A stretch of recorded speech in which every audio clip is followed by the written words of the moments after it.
in class today, like I do every semester for my publishing class, I tell them the story of when the third policeman was on Lost and how we took like literally that long sort of image of a book on a TV show and sort of sold 15,000 copies of it in 3 weeks, all through like beefing up lies and just telling stories. And as I was telling them this, like inventing stuff about it and about the book, to get people interested and to sell it to them. As I'm telling them, I realized that's my origin story as a grifter. That's my grifter origin story. Is I learned how to con and lie about this particular book to sell copies, and that just became it. So I grifted too. But welcome.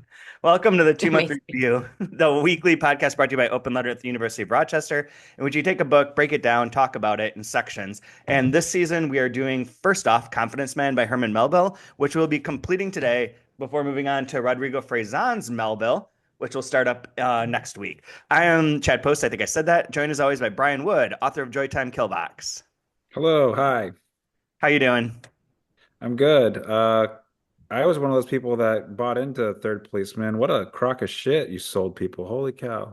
The fact that like there's a fuselage website for ABC and for the TV show that had like thousands, tens, hundreds of thousands of people would use, and the fact that someone put Chad W. Post lied to me on that website after seeing the episode, after he'd sold so many copies of the book and convinced everyone it was like so integral to the plot. That's probably my supreme shining moment. That's it. That's the epitome of my life. Chad W. Post lied to me. And joined by Kaija That was also Straumanis, senior editor at Open that Letter was Books and translator from the Latvian. indeed, and that was actually going to be the original coffee mug or T-shirt. Chad W. Post lied to me, Yep. so that innocent readers and TV watchers around the world could express their frustration. I'm not sure what's better, honestly, as a tagline is Chad W. Post lied to me or most insufferable man in publishing. But both of these have been said publicly about myself. So they're both pretty good. Can use I them. like the insufferable one. I That one's appreciate the better. Insufferable is a great insufferable Yeah, one. yeah, that Yeah. one's way Someone better. someone commented on that when they saw that it was like my Blue Sky profile, and they said something like, "Oh, you just mean man."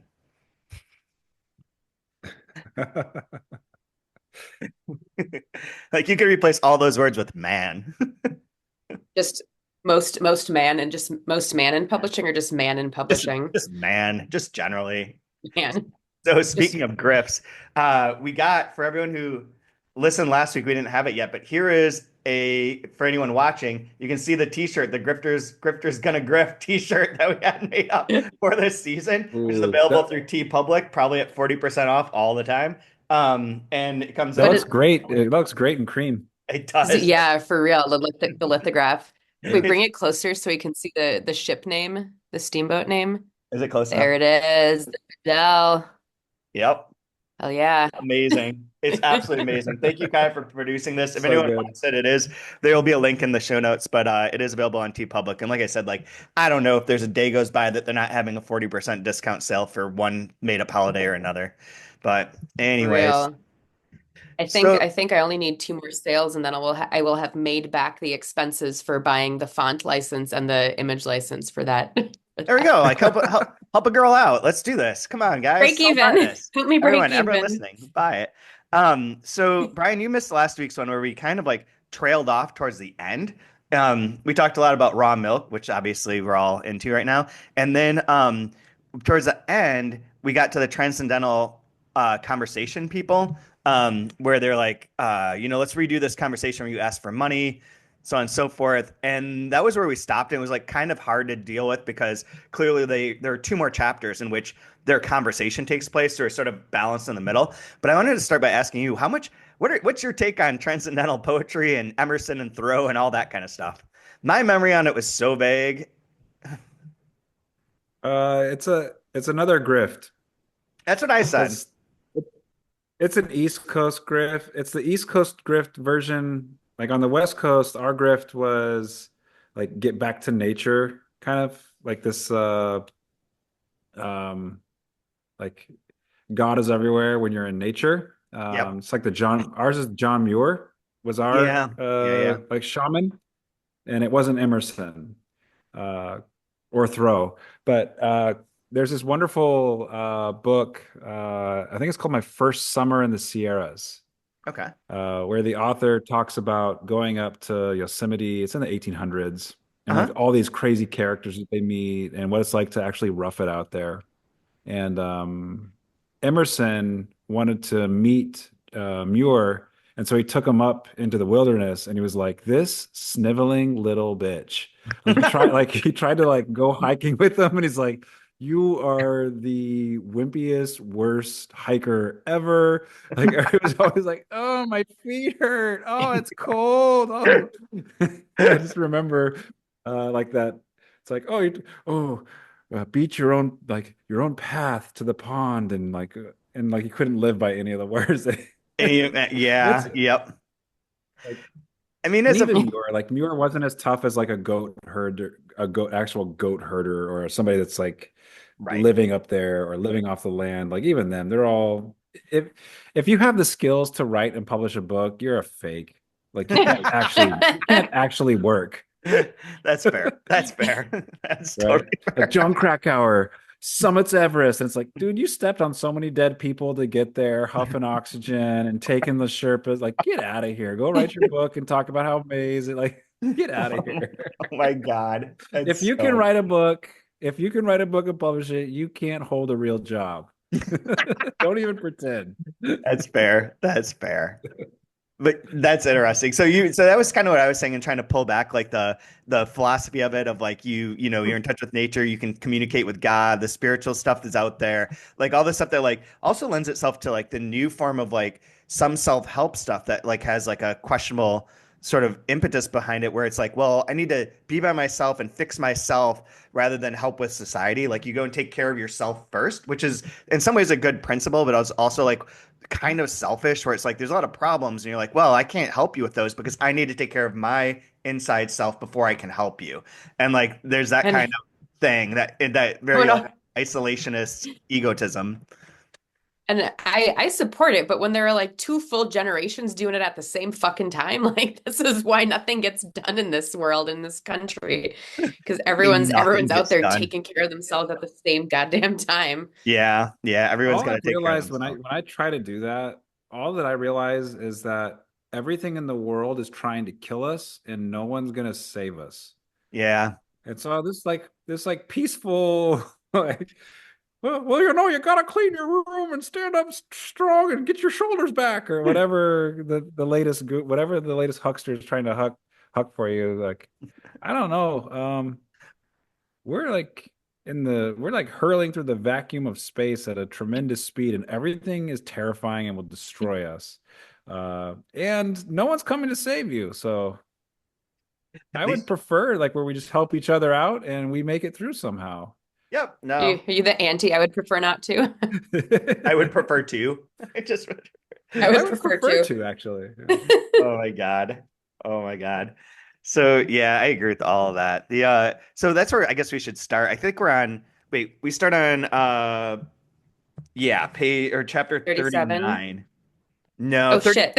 37, 38 we covered last week. That's where he meets the two Oh, okay. transcendental Sorry. philosophers, and they're like, "You didn't ask for money the correct way. We heard you. Let's try this again." And they're gonna have the conversation. So we cut it off right before like the conversation itself, and that's why it was like a little weird ending point. Like we just bad choice on page endings.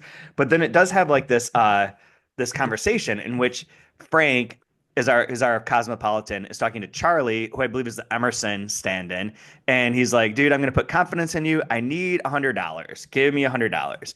And this way they're going to also like rewrite that particular conversation of how to ask for money, but also he's supposed to practically explain what their philosophy is. So like what their transcendental I don't think they use the word transcendental philosophy, but is it supposed to be Emerson and Thoreau and has that's noted in here as part of the footnotes? It kind of is that of like, what is your philosophy on life then? And explain it through this conversation, which apparently turns out to be go fuck yourself. Is basically what it is like self-reliance and you can go fuck yourself. Two double-barreled idea because he asks over and over again for the money. The big argument basically is that you can't loan money to a friend because that's a business transaction. They're no longer a friend because you have to get Yeah. interest. And then if you just give them money, that's charity. And you can't just give money to a friend because you're like you're giving them alms. That's not the right way to do it either. So it's impossible to get money from a friend, to have a loan or be given money and to remain friends. You're a different category of things if you do that. And that's where it gets into a little bit of the like, help, I need some help. And he's like, no, you got to help yourself. If there's anything you need to figure out how to do it yourself. I remember the wordplay on that in those sections of like how would you go about doing it? My line, one of my lines of the week is in this section. It's just Like, like is there a solution? there's one bit where they're talking, and he says, "Cut me, you already have, Cruel Charlie into the quick." And then my favorite, "Call to mind the days we went nutting." I think that's just a brilliant line to have on the list. Remember the days we went nutting? Like, come on, man, Oh my God. show me some love or whatever. He's like, no, absolutely not. Um, I forget the he's a lecturer and writer. I forget his name. He's part of like the Hoover Institute at Stanford, like the Republican. Are they a Republican think tank or I forget yeah, what, but it's like very right leaning. Um, but in one of his books, he's talking about homelessness and like how you should never give homeless people money. yep, Like the worst thing you could do if someone is able-bodied, the worst thing you could ever do is to give them money. Like, yep, so there can be no charity because the person won't work if they're given charity, and the way out of their problem is to work, right? Like you got to yep. pick yourself up by your bootstraps. How dare you show? There's It's like, okay, you know, I don't even have money for the boots. yeah. I don't have no boots. Help. Yeah, help me. I do have Help. boots, but there's no straps on my boots. What do I do now? Yeah. This is interesting that But this is like part of like a true political conversation now too. Like it's always been like the welfare state versus like how do you help someone versus how they help themselves. Like what are we in? Are you just in giving people like an excuse to be on the lam and like not really like freeload? All that kind of stuff is Yeah. always present, and it's just written out here like in that little conversation. yeah, one of the things I'd like to do by the end of this, we can get through the conversation first, but at some point I do want to like put a pen in the conversation where I want to look at the eight personas, and I feel like in a way Melville's saying it's kind of like which Sex in the City character are you? Oh my God. I think everybody is a con artist in some way, and we manipulate trust in some way. But if you look at the eight different Type. archetypes that he sets up, like all of us is a conglomerate of some of the like. Which are you? Okay. What's your dominant? What's your minor? Like I think I'd like to look at it and try to like That's point kind of out. Oh yeah, awesome. that's my grift. Is this one? Yeah, Yeah. absolutely. I'm the guy with the big book. Which That's that's one You're of the man them. with the weed. You're selling us a book saying it's going to cure all our ailments. True. Man with the weed. I'm good with that. I wouldn't mind Third being the policeman. herbalist. There's Well, we did have a that's one thing we talked about. We talked about that last week a little bit about the theory that there, not the theory, but the possible read that there's just one confidence man, and he's doing all the characters. He's like Playing a all the Nick characters. Kroll of the Yeah. Melville world. Um, but then the argument is that it's a steamboat. Like, how are people that oblivious to costumes and disguises? But I think that what you're saying falls into what I would believe, that there's like the writ large confidence, like we are all the confidence man, but you are one of many different I, I eight. mean, yeah, in relation to that with the masquerade and the changing costumes, I mean, it was 100 years later than this book was written that Clark Kent would put on glasses, become Clark Kent, and take them off and be Superman, and nobody knew. So, like, it's probably not hard to trick anyone. Everyone's a sucker. There was Yeah. This is funny. This is a side note, but it would crack me up. Is that on the 5 to 4 podcast about the Supreme Court this week? They did a case from 100 years ago called the U.S. against 99 cases of vinegar, and the deal was that a cider vinegar plant here in Rochester, of all places, would made apple cider vinegar, and it'd say on the label with selected apples. And apparently that was not true because they would dry the apples for the off season. Sometimes we use dried out apples and sometimes pick fresh apples. And because the label was, uncertain as to what that meant as selecting, they got all the way to the Supreme Court and it changed what you had to have on labels and like how things could be advertised. And it was part of this anti-grifting, thing, plus related to like Sinclair Upton's like The Jungle, where they're like, our food's all crazy now. Like people are lying to us all the time. And we probably should take care of that. So it's kind of funny that it was Rochester and like a sort of wannabe anti-grift. Yeah, why don't we talk about that more from Rochester? Why are we trying to be like the Italy and New Orleans of Western New York? We can just be like, we literally changed the label industry. The We fucked FDA, people so hard the at the FDA FDA. like, We are has the more power because of birthplace. us. We are the birthplace of the FDA's reason. So funny. But yeah, so anyway, so that's that conversation. I don't know if there's anything more you want to say about it. They go back and forth, but that's the gist of it. Is he's basically like no, and like we say that's it. And then he goes on to tell this story of China Aster. Aster being like a star, I believe. Um and it talks and the basic idea of this, just to summarize, this is a very long story and very like aggressive in certain ways. But basically, China Aster, this guy comes, Orcus. These are all like crazy ass names. All this is just crazy ass names, and then goes back to Frank and Charlie. But this guy Orcus comes to Aster and is like, "Dude, you're a pretty crappy candle maker. I won the lotto, and so now I have a lot of money. And I used to make crappy shoes, but now I'm rich." And he's like, "In your candle, you're not making much money. Your kids don't even have shoes. Like, what a loser! I'm gonna give you $1,000, and you're gonna go buy." What is it, spermaceti, and make candles out of that, and then you'll be able to sell them for more, and you'll make a lot of money. You'll be wealthy like me, who just won the lottery, mind you. And I'll do it for no interest. And the guy's like, I don't want to do this, and his friends are like, don't do it. Don't get this is not going to work out for you. And he's like, finally takes the money and starts paying back the interest on it every 6 months.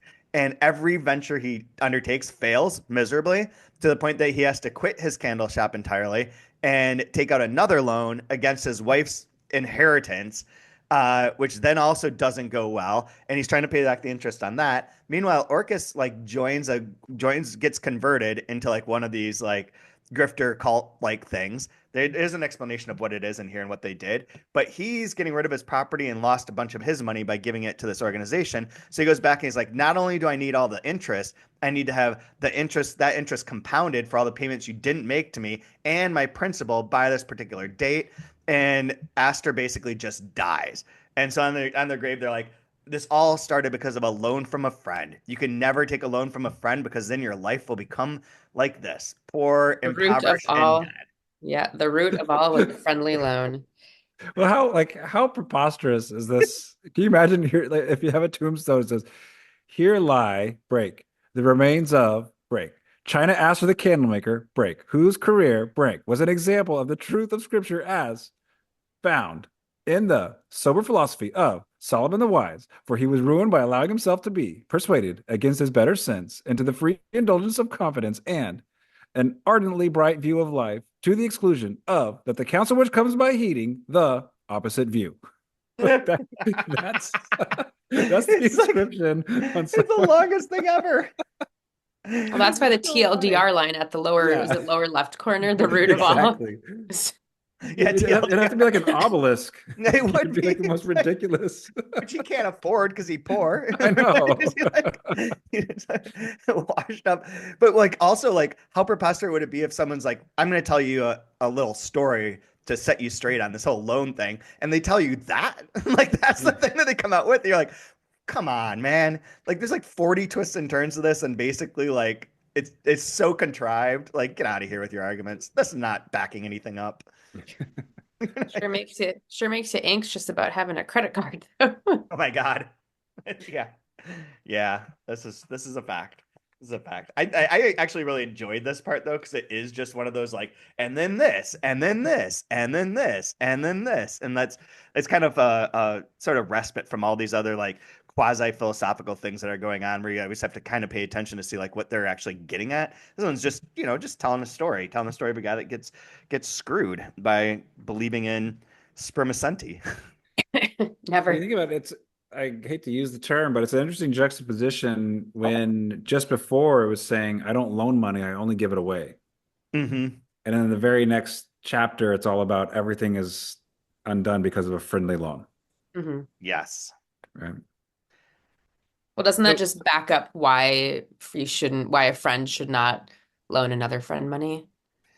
like there's so many. This is like a fun fact that's not a fun fact. It's just like Yeah. hiding a bunch of lies. Like, yeah, a friend shouldn't loan a friend money if they're going to like then, give away all their Compound money the and lose all of it and renege on it and be yeah. like and like the money that you use you just fail with over and over again. Like there's a lot of criteria that have to go into like that becoming like an adage that you should apply broadly to like life. Yeah, Like, fair. you, you shouldn't cross the street because one time my shoelace was untied and it got stepped on by another person as I fell over the snowbank and ended up in the mud. So never try and cross the street. That's the Uh, best. That's That's the how best dumb trauma's example. born. What? What's that? That's how trauma is born. Oh yeah, yeah. I thought that was just from visiting your parents. Ba-dum-bum. Then we go to the rupture of the hypothesis, in which he's like, no, I don't know what the part of this is. Um, where do you guys want to go with this book? So, I guess let's just back up overall. Oh, this is the next part. He goes to the barber and he gets in an argument with the barber where he's like, you have the sign outside saying no trust.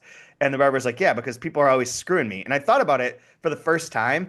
Like I never really thought about it. I knew that sign was at the beginning. I was like, I don't get it. And then here I kind of get it. But it occurred to me that like, yeah, if you go get your hair cut and you just leave, like they can't take anything back. Like it's not like you can like resend. You can't repo the hair. Like paste it back on. You just like ghost them. So I'm sure that was a problem at some point in time where people would be like, yeah, yeah, yeah, cut my hair. Just give me a shave. And they're like, oh shit, I don't have any money. Sorry, I'll come and get you tomorrow. And that's how Sweeney Todd was born. That's how Sweetie Todd is born. it's kind of like I had one acquaintance, it's not even a friend, in college, and they would dine and dash a lot. Oh yeah, Like that was their thing. nice.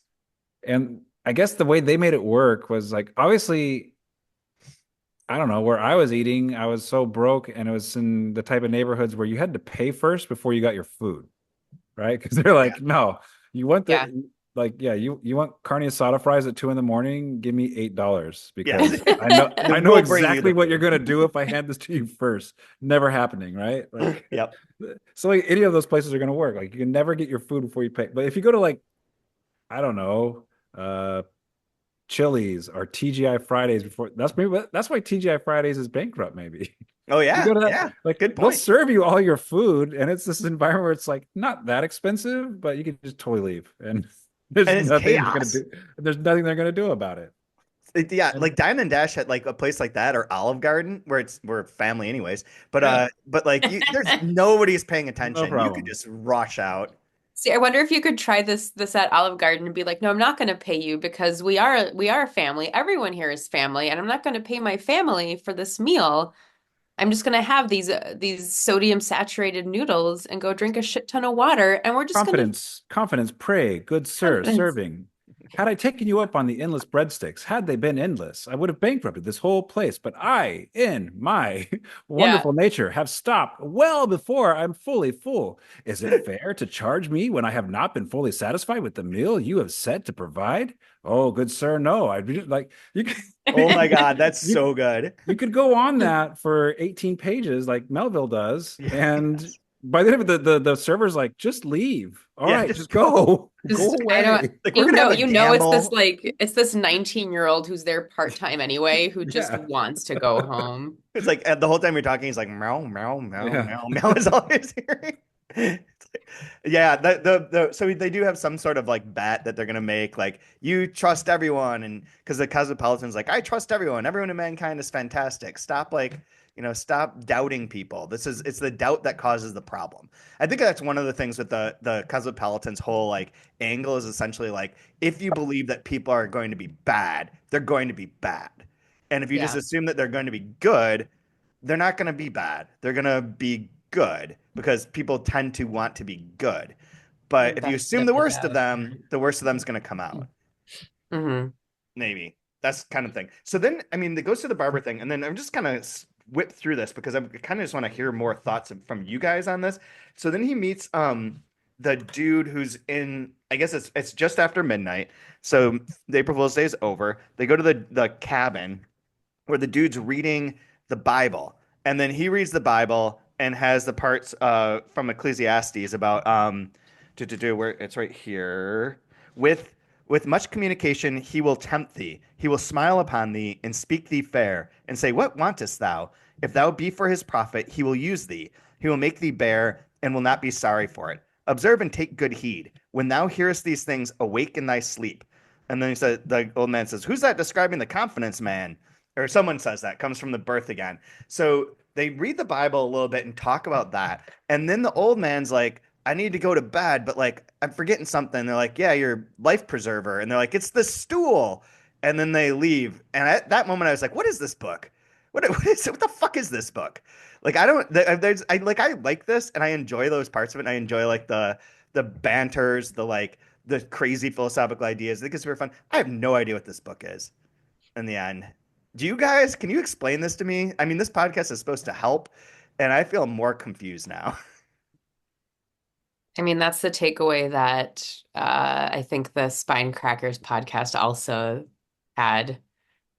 Just like help. Someone please help. It's very entertaining, but it doesn't like there is really no plot. It's just one day on a boat. Yeah. Yeah, there's one more part that I did really like that's within here. But the so like taken as a whole, we have the guy that comes on the boat that never comes back, the mute that's writing all the proverbs on it about charity and about being kind to people and you need to be kind to people. And everyone's like, "You're a loser, get out of here." When they like attack him. Then we have the black beggar sets them on the course of like, there's going to be these people who are going to like, who will vouch for me. They'll vouch for me and they know that I'm a good person. You got to go find them. And then we're left on a series of con men that maybe one person masquerading as several, or everyone's conning each other. Everything's a grift. Everyone's sort of taking advantage of each other, which is sort of what this Bible quote is. Cosmopolitan comes on board at the exact halfway mark, and he starts just being like, "No, people are good. Stop doubting them. I'm sure that there's been some problems, but like it's never happened to me. It doesn't have to happen to you. Just trust people." And tries to like make peace, especially in the. I mean, someone did comment on this in or DM me about it that we talked about the section where he uses the word Negro and talks about them in like very racist terms by our standards for sure, but like generally. And they were like, I was way more unnerved by the Native American Indian section because that like goes on and on about how they're just like murderers and like hopeless and they're gonna kill you, and that is like far more disturbing. And the Cosmopolitan is basically like, no, like you need to like them too, like accept everyone, like be good to everyone, which is all like a nice message. Then he gets in the argument about like you should loan people friend money or not, you should trust people or not, helps read the Bible, and then just that's the end. Yeah. Am I missing something here? But that's like the broad sketch, right? Yeah. No, I don't think you're missing anything. I mean, from my perspective, I saw it that each con man was an attempt at leveraging a different, like, good quality that's in human nature. Okay, yeah. And you can take any good quality, and it can also be a perverse quality, like something like patriotism, for instance. Like For patriotism, instance. it's a good thing, except when it's usually not. Yeah. Yep. And you're conned into doing terrible, awful things. Or religion. Religion can be a very good thing, except for when it's mostly not, and Yep. it's leveraged and used for, and I don't know, like with the I'm here as an agent for this Seminole widow and these orphan children, like Charity. altruism. That's a it's a really good thing, except for when it's not. And so you're seeing these like painfully, in some ways, painfully repetitious episodes where a different character is leveraging and being quite almost like literally and figuratively shady, Hmm. um, and finding some good in a person, and how can I'll take this one angle of light and I'm gonna like just squeeze everything I can to get something out of them. Yeah. And so I'm noticing towards the end, with all the tobacco and the smoke, it's like it's hard to he's sitting in an environment where it's hard to see through. Hmm.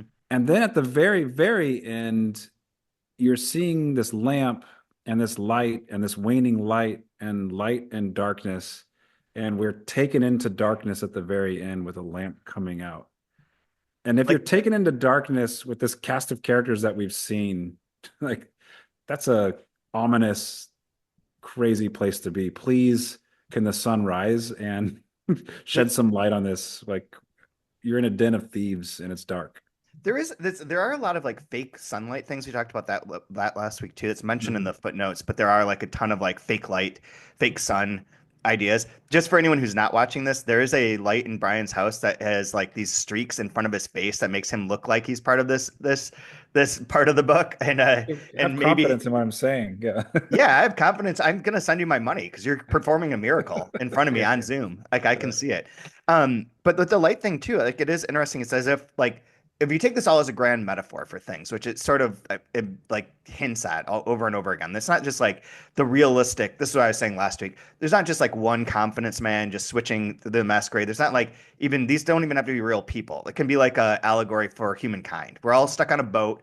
We're sort of like swindling each other. There's some people who are like trying to be philanthropists, but you're looking for the light. You're looking for like you're going to the darkness, being like the existential nature of life and death, and you're headed towards like that spot. And like, what do you do in the meantime? You look for like the light, the good, the hopeful in people. But they keep being put out, like you say, like they're not. It's most of the Cosmopolitan's on in the evening. He comes on, in the evening when the sun has set. So he shows up there being like, no, people are good.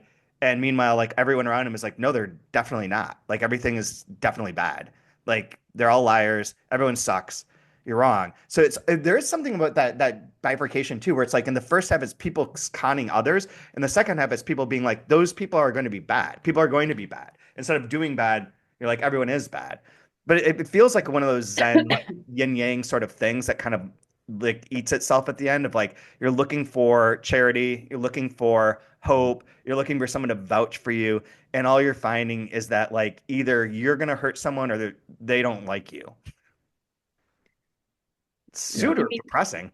yeah, do you guys think that it really is him trying to push home that people can be good, or you should like just start from a baseline of people are good? Or do you think it's just part of the con of like if you're friendly with everyone, you if you express a sense of everybody's nice, everybody starts good until proven otherwise, that you might sort of expand your playing field of potential victims? Hmm. I feel like it's important. Not, I'm sorry. I feel like it's a warning. I just realized I mumbled and it sounded like I said it's important. No, it feels like a warning, especially with quoting Ecclesiastes towards the end. Like that's a book of wisdom. Um, it's Melville, good Lord, does he know the Bible? It's ridiculous. But a big part of that is, you know, what has been will be again. Like there's nothing new. There's these just cycles that just keep repeating itself. And I, Mhm. I feel like, and then applying it when you think of, you can make so many connections to like with Rome, and when you start thinking of using speech to manipulate people and get your way, or you think of sophistry even before that. This grift has been going for a long time, and this is nothing new. This is a modern setting of it. But I feel like, and it's funny that we take this and we apply it to the dog and pony show we just saw with the election. And we're like, Jesus, nothing has changed. Oh Yeah. my God. Like every one Dude. of these characters is alive and well today. And I feel like he's giving us this warning of like, be careful because this is here. It's always been here, and it's always gonna be here. And if you're in a capitalist country, wow, it is a feeding ground. So get ready. ChatGPT says much the same thing. I just asked Oh, it what really? this book is about, and Okay. and not in the same words, not in the same words as what you're saying, and not as advanced, but it has a lot of the same things we've been talking about.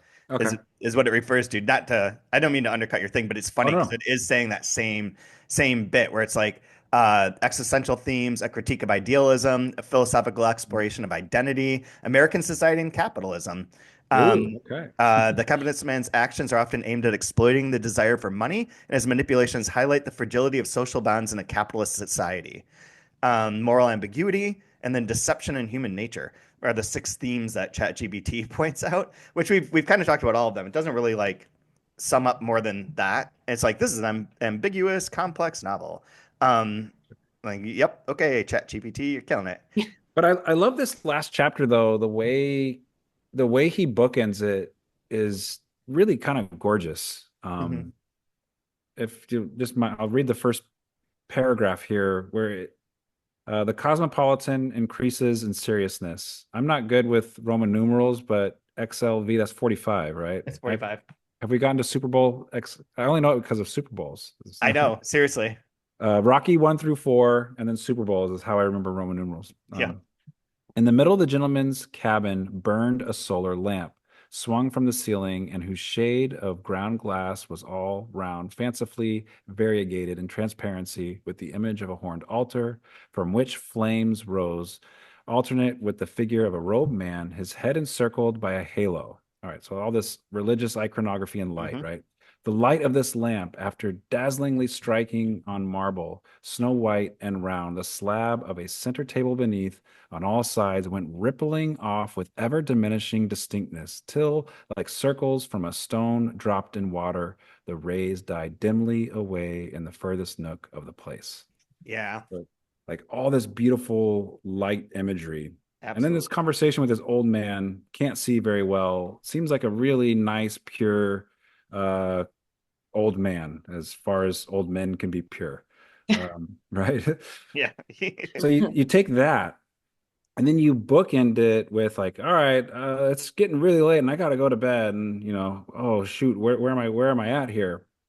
Um, so at the very end, we get this, right? Ah, my way now, cried the old man, peering before him. Where lies my way to the stateroom?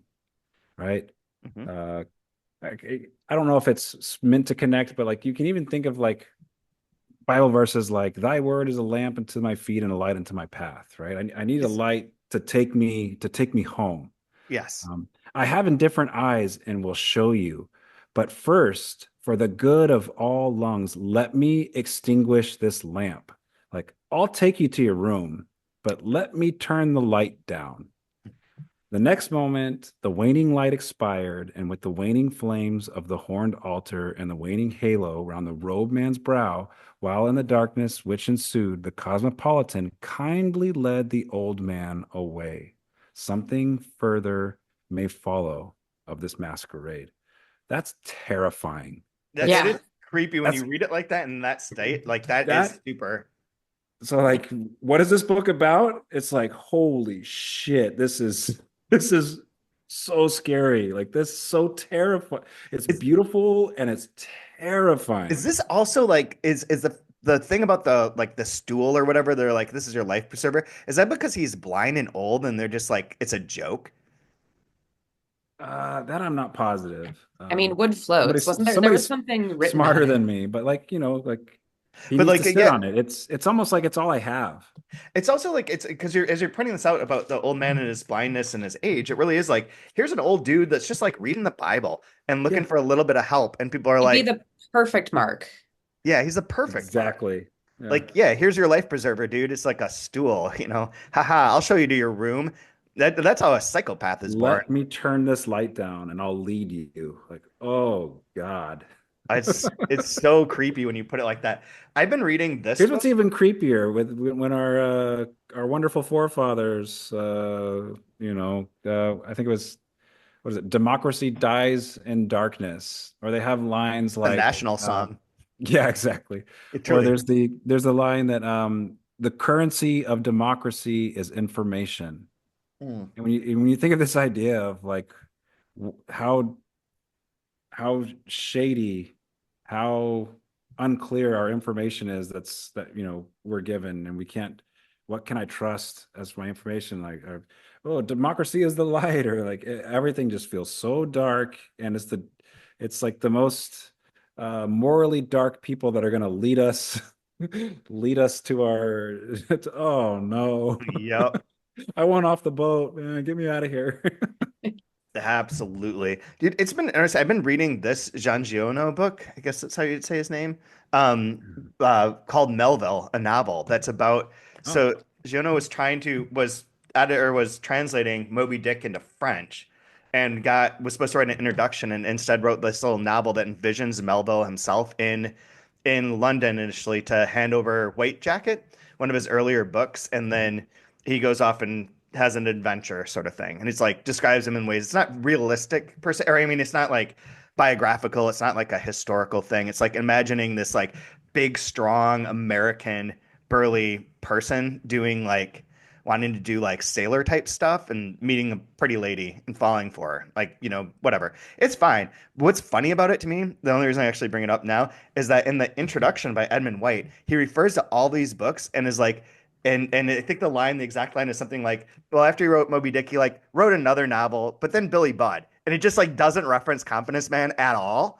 It just like goes right by it. But I kind of think he's that like like me. I've only read two things before this. I've only read two things: Moby Dick and Billy Budd. I was like, all right, check that box, check that box. I'm good. yeah, I I think we think got I'm it. Melville down. I should be good. We're fine. Super funny. Yeah. Super funny. But it's funny that it's not on there. And I think that there is like a sort of reaction to this book where it can be read, as you're saying, Brian, as like really misanthropic Oh to yeah. like totally like outside of you're on your own because everyone's gonna fuck you and everyone's bad. And even if you see all these examples of bad and you're like, no, no, no, people are good, they're bad. You're bad. You're like the cosmopolitan's leading him away. Like it is like just a really like, people are sketchy. Well, the misanthropy comes up constantly too. Oh God, yeah. So much. And he's like, I can't be a misanthrope. I don't understand that. Like Yeah.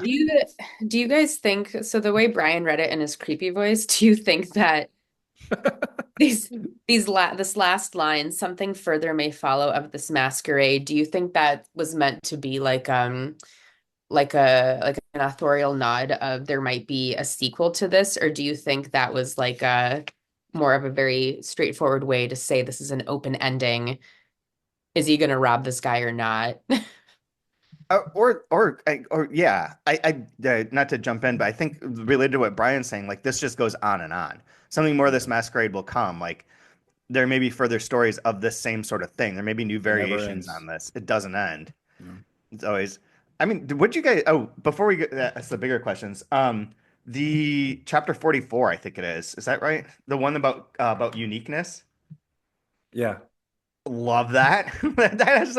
That's wonderful. What do you think of How that, man? like when we start thinking of like this being it starts to have like shades of postmodernism with the way So the much. title like, oh, most people are gonna skip this, but if you don't, there's actually something pretty good in here.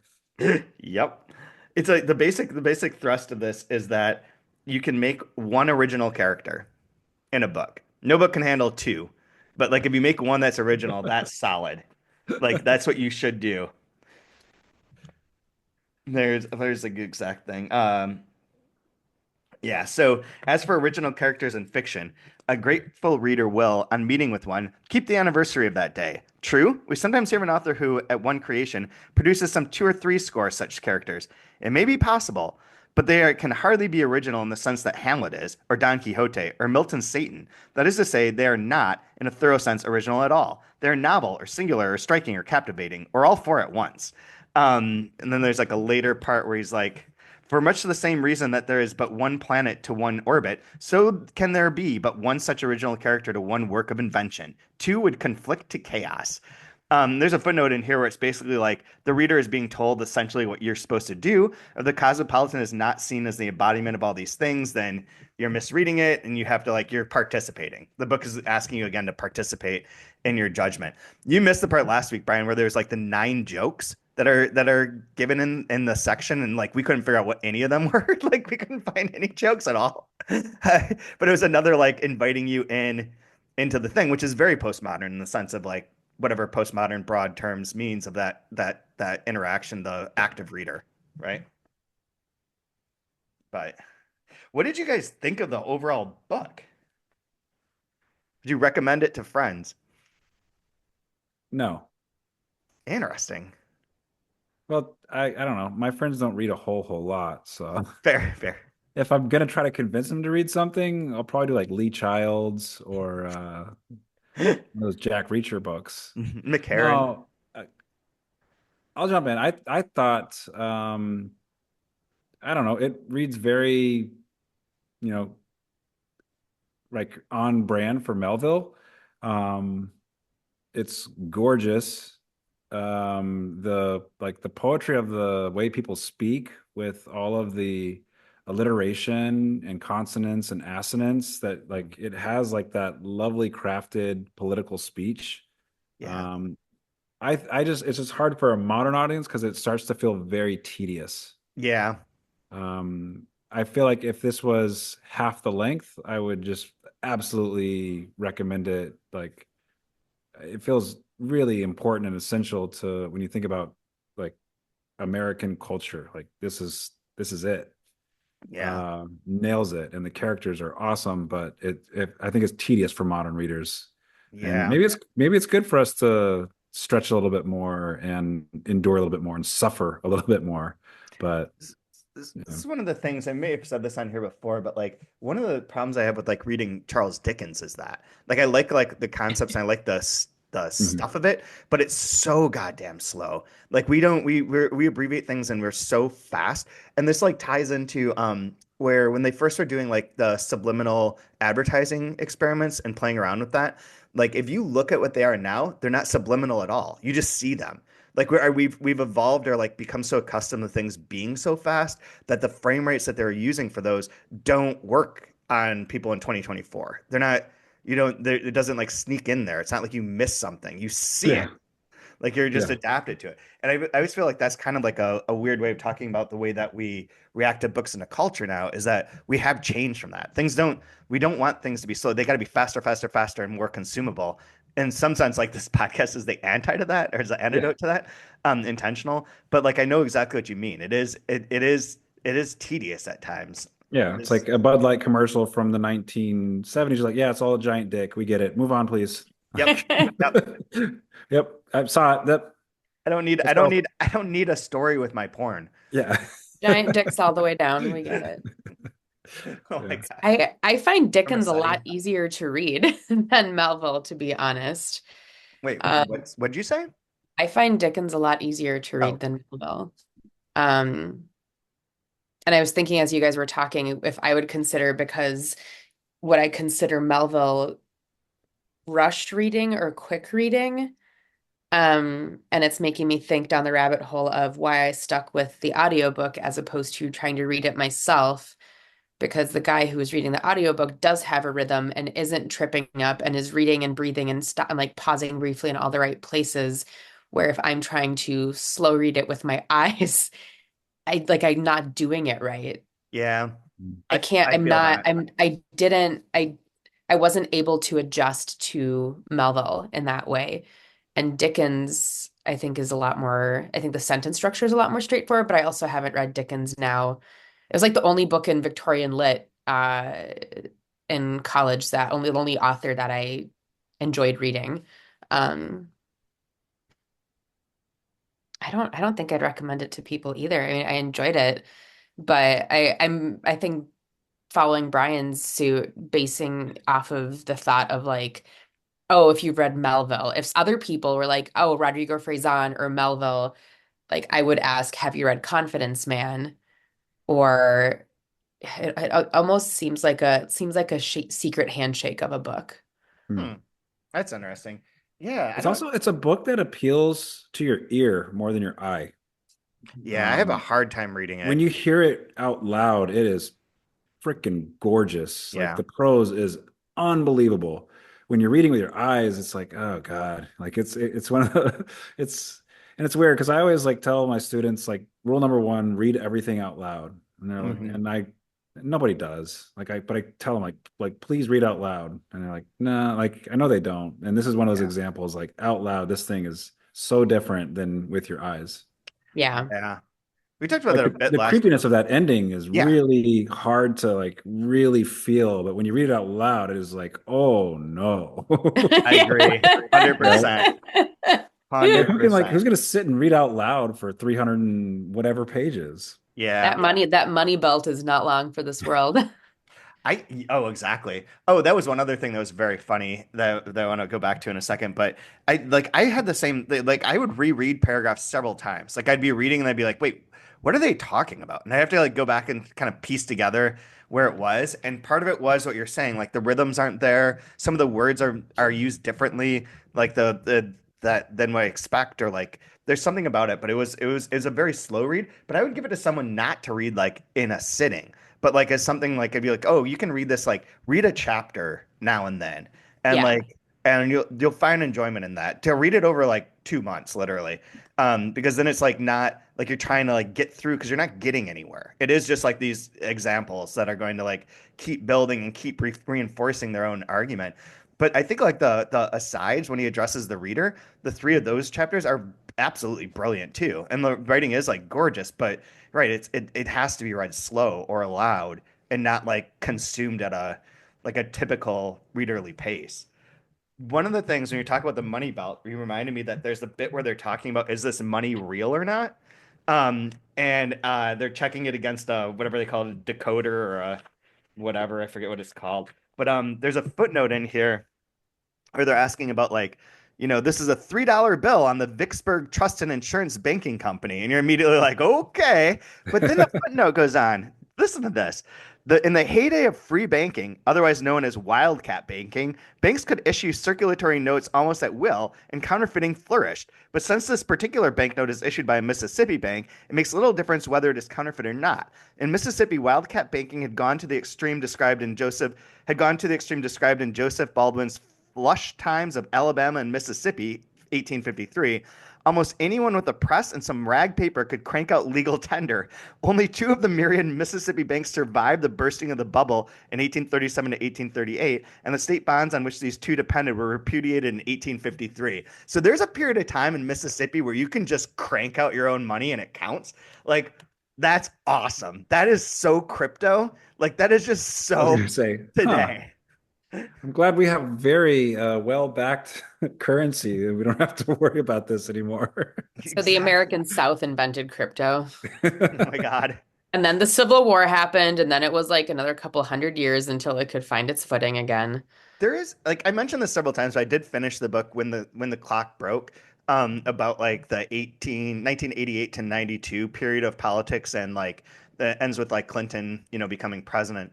And it has like a bunch of kind of like the fringe people, but like the Ross Perot's of everything, the Pat Buchanan's, that where America First becomes an existent like organization and like think tank and place, which is referred to like I think yesterday in like one of Trump's Truth Social things about America First. Like all this stuff, it just keeps coming back. And this book, the current politics and that book are so aligned. Like it's so crazy. Like what you're saying, like it does just keep recurring and recurring and recurring and recurring.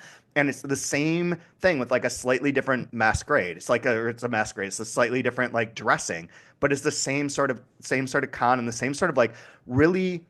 And I think maybe this is one of the messages I would get out of this is that part of it is that it's so craven and cynical. Like all these like organizations, the America First people, the nationalist people, the Ross Perot's of the world are like so like cynical about like human life and existence, and it allows them to just con and swindle and scam because like fuck it, is kind of the vibe. Like the Rush Limbaugh too. Like all these people who are like running these cons, but they're doing it with like such ill intent in so many ways. It's really wild. But like those three things line up so perfectly. Although I must say, in Trump's defense, I'm psyched to go to the Museum of the Deep State. Once they get rid of the FBI and just turn that whole thing into the Museum of the Deep State, I'll pay my $10. Wait, is this a thing? Yeah, yeah, yeah. Kind of. The guy that's nominated to be head of the FBI has written in a book that the FBI is completely bullshit and corrupt and needs to be shut down and made into a museum of the deep state. And I that he would mean, do that on day bitches one. love a museum. So I watched a documentary on HBO. It's called Mr. McMahon, and it was talking about the WWE. Mister. And so the Sorry, thinking of Vince McMahon Jr. Created a character called Mr. McMahon, and it was like his like larger than life. It was just basically like him turned up to 11. Yeah. Um, but it was interesting that they were showing like in the 90s, they were doing events at the Taj Mahal. And so Trump would go to a lot of these events and was close with the McMahon family. Hmm. Like, hence, Linda McMahon was in the cabinet Education. first time around, and she's in the cabinet second time around. But they have this term in the wrestling industry called kayfabe. Yep. And kayfabe is where it's all fake, but everybody that's in on it has to stay in character no Yep. matter what, so that the illusion is never broken. And you, Right. as long as we all have this agreement and we got this kayfabe going on, we're gonna rack in, we're gonna cash checks, but don't you dare break the illusion. Right.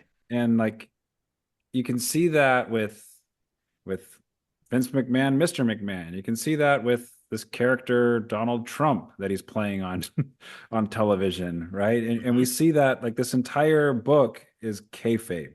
Yes. It's like this old carnival term, and this idea that it doesn't change, it's still happening, it's still going to keep happening, and you can see it in all these different avenues of entertainment, of politics, of charity, whatever. It was just so eye opening.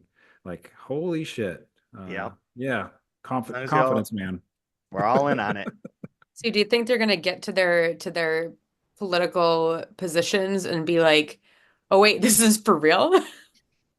I mean, the one guy pulled out today. What was it gonna be? It was like FDA.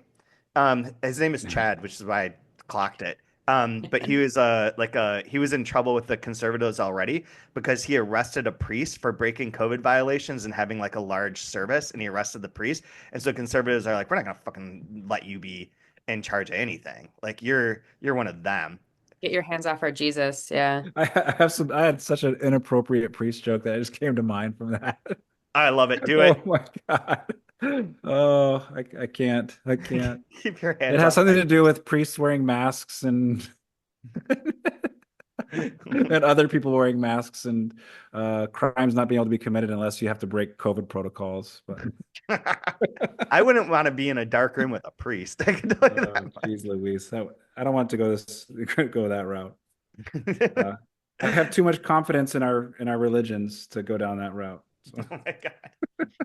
Might be the only one, bud.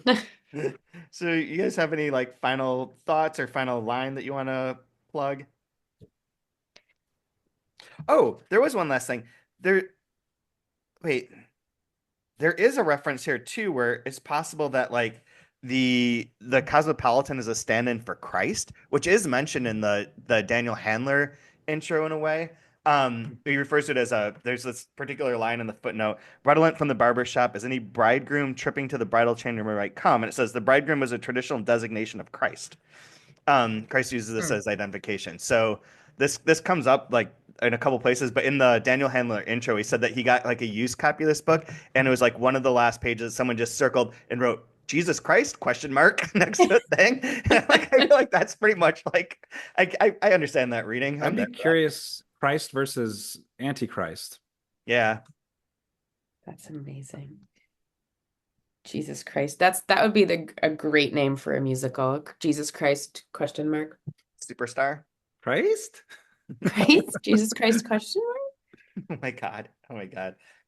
You guys have any final favorite lines or anything else you want to bring up?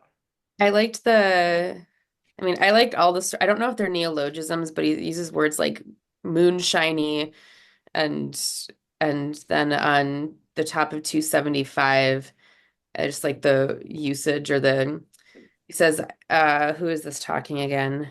Um, Not the stranger, so it must be, no, wait, shit, who's talking? Anyway, the person says, I detected in him, sir, a damning peep of sense. Damning, I say, for sense in a seeming madman is scoundrelism. They're just scoundrelism, moonshinery, or Moonshinery is great. moonshiny is what Moonshine. it was. I think that was, um, I read it as moonshinery the first time, but I think it's just Okay. moonshiny somewhere. I don't know. Not a great line, but It's I a, like this putting isms at the end of words. Moonshiny on page 310. Oh yeah, yeah.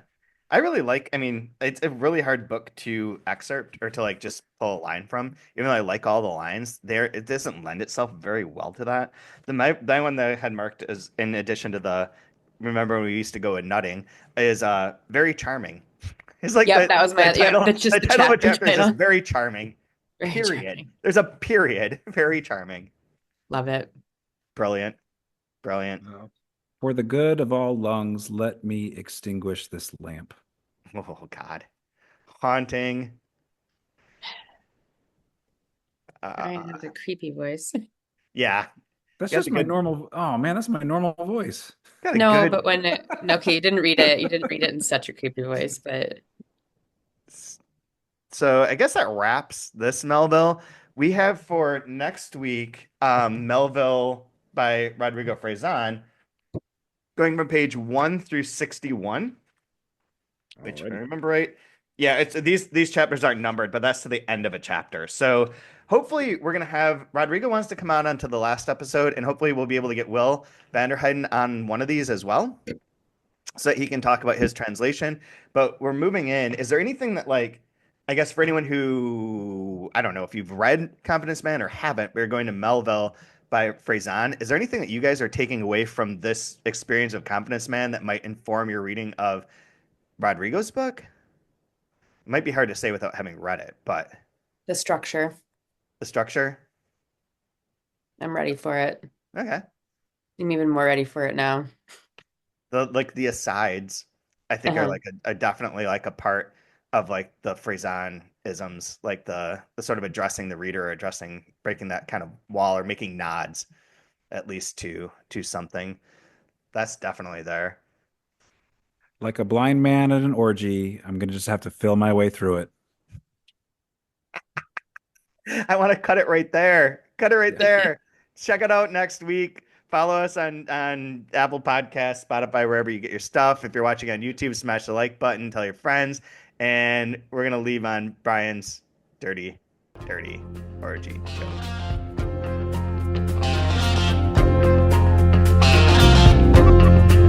I thought that this would all work.